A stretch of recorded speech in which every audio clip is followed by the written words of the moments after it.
Alright guys, so today I'm going to be talking about Blue Streak, the classic Woody at Cedar Point. This is the only wooden roller coaster left. Despite having 3 hybrids in the park, this is the only true wooden coaster left at Cedar Point. And man, could I tell you, this coaster is fun. This is one of the most fun little Woodies I've ever been on. And then personally, I love wooden coasters, but this one is so much fun. It's not very intense. It's not incredibly forceful, but what I love about this coaster is its airtime.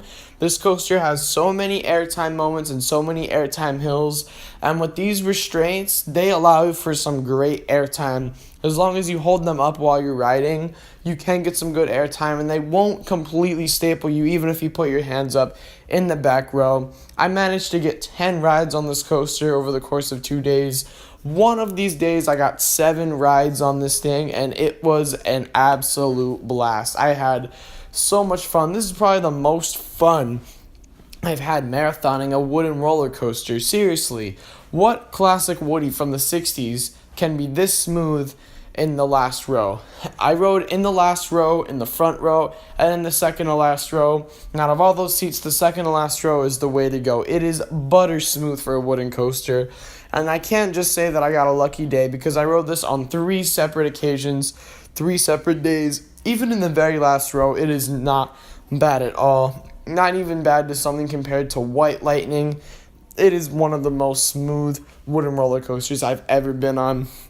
So you're going to enter out of the station, you're going to make a left-hand turn, enter up that 78-foot tall lift hill, go down the 72-foot drop, which you'll get some decent airtime on. Head through that first moment of airtime, which, if you have room, you will be standing up. And you enter a larger airtime hill, then you enter the turnaround, followed back by just some more bunny hills. This is a very simple layout. It's just an out-and-back layout with lots of airtime. And pretty much every ride that I got on this thing, I got airtime. Whether I was stapled, which I was never actually stapled, or whether I had room for days.